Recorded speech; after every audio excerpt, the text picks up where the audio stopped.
Welcome, I'm Kinetic Symphony. This is Dave.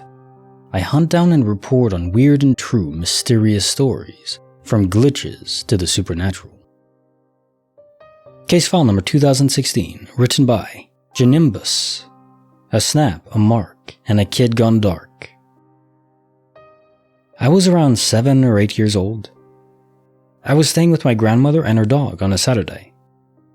I would sleep in her room with her and the dog. The room was on one end of the apartment, and the hallway leading from it had rooms on the right side and the kitchen to the left. The hallway led to the dining room and living room. The phone rang, and my grandmother asked me to get it, as she figured it was my mom checking up on me. This was the only phone in the house, and it was a pink dial phone that was placed in an old chest box. The chest box was adjacent to the living room furniture, which were a couch and 2 armchairs. All 3 pieces of furniture were cloth that reached the floor, perfectly covering a gap between the ground and the furniture. I have night vision problems, and also was not a savage, so I turned on the hallway lights on my way to pick up the phone.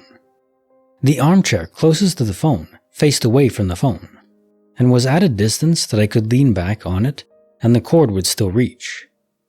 So I pick up the phone and it's my mom, and as I'm talking to her, I feel a hand grab my ankle from under the armchair. My mom noticed I stopped talking, and I told her Grandma was playing a trick on me, but I wasn't scared. The grip got tighter around my bare ankle, and I heard the dog start barking loudly, all the way from my grandmother's room. Then I heard my grandmother, from her room, ask who was on the phone. I started screaming and trying to kick off, and I couldn't get off at first. I threw the phone to the ground and ran to my grandmother's room. I have no explanation, and neither did my grandmother. Another experience. In 1st grade, I had this kid on my bus route that I would never see in school. I'd always just see him in the afternoons getting on the bus, in the same uniform as me, and would stay on the bus past my route. After a while, I have no idea how long, we would talk about our day, and he told me about how he knew magic. He would always show me what, as an adult, I now know were sleight-of-hand tricks. But he had this one trick he showed me. He could make fire from snapping his fingers, and would stay there for a few seconds.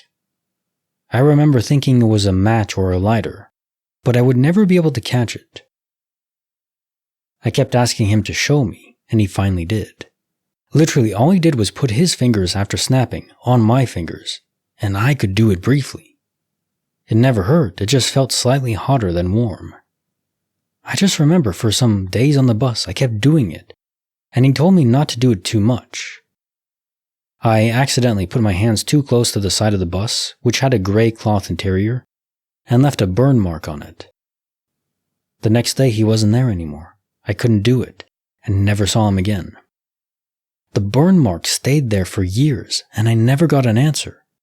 My aunt worked at the school, and when I was in 5th grade, I went with her to help her switch offices and saw the bus driver. I went and peeked through the window to the spot where the kid and I sat, and the burn mark was still there. Case notes are filed 2016. A snap, a mark, and a kid gone dark. Did anyone else get vibes of Ghostbuster, the first one, where I forgot her name, but the woman is in her apartment and sitting on a recliner, and then just demonic hands come out of the couch and grab her? That was terrifying. At least you weren't pulled into another nether realm of hell.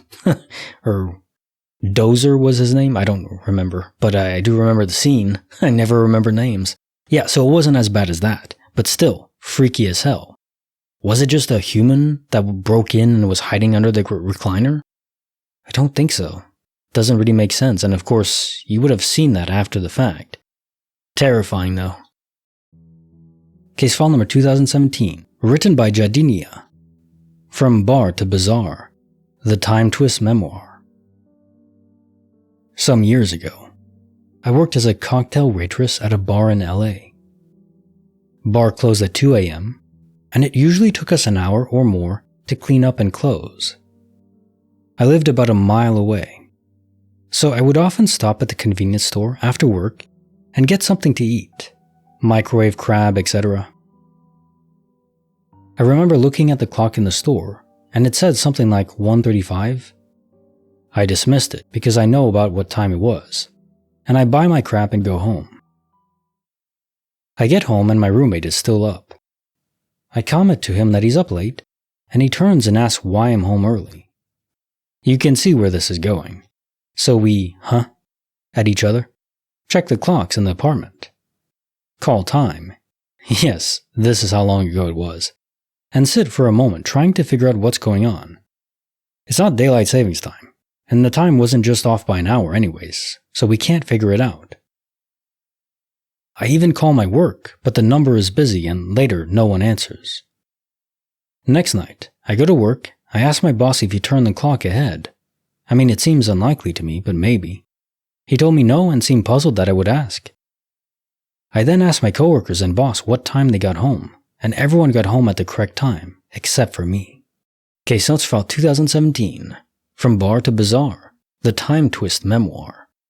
You know, time anomalies might be my favorite glitch, just because it's sort of controllable in how you react to it and how you process it. Okay, you lost time or you gained time. Well, it's not that big a deal. You're just there mulling it over, and there's nothing too creepy about it. At least to me, it just is more like or when time slows down or something. It's like the laws of the universe are simply waving, almost oscillating in chaos, like many things within the universe can be chaos. But then the universe itself, maybe it's just related to the processing centers in the real world. They can't keep up, they have to make corrections, and in those corrections, normally, people's minds are altered so they don't remember it. But maybe the process doesn't always go correctly, and sometimes people do remember. Case file number 2018, written by Lauloise. Disappearing coat, rekindled hope. My boyfriend bought a Nike jacket in December 2023, January 2024, can't remember exactly. I'm pretty sure that I wore it the last time in March 2024 and left it where we put all our jackets, a sort of wardrobe. But since that day, this jacket was nowhere to be found. We cleaned that area hundreds of times. I've taken the photo in front of the wardrobe and there was no Nike jacket. My boyfriend thought that I'd lost it, and I agreed with that. 2 days ago, I was getting ready for work, looking for a jacket to wear, and the jacket was there on a hanger on the far right, away from the other jackets. I could not believe my eyes. Was it there like it was always there? I found photos of this area a week ago, and it was not in the wardrobe. My boyfriend was shocked and repeatedly said that life was pranking us. But now I have a theory. When he bought this jacket, we were a happy couple. Everything was fine. But in February or March 2024, my boyfriend lost his job, and our relationship was in trouble. Since he stopped working because of a lack of affection and time together, the jacket disappears. And now that we are working for our relationship to heal, the jacket reappears. Case notes file 2018. Disappearing coat, rekindled hope. That's an interesting theory, and it lends itself to the question I'm asking, why? Why would someone want to do this? Maybe they're seeing a greater picture. Maybe doing these things, replacing items, returning them in specific areas, will lead to probable outcomes in the future that benefit you. Maybe it is indeed, just like you say, something to do with your relationship with your boyfriend, and maybe returning the coat now will help solidify that relationship. I still think that's a stretch, but at least it's something to go on. Now time for the joke of the day. Cannibals aren't picky when it comes to eating people in the military. However, they do prefer seasoned veterans. Gotta get that paprika. It's like Jack Sparrow in this Dead Man's Chest, where he's just dosing himself with paprika. I believe that was a spice of choice. Dave's gonna fall off. Okay. Like the video, subscribe, hit the bell. Kinetic Symphony signing off.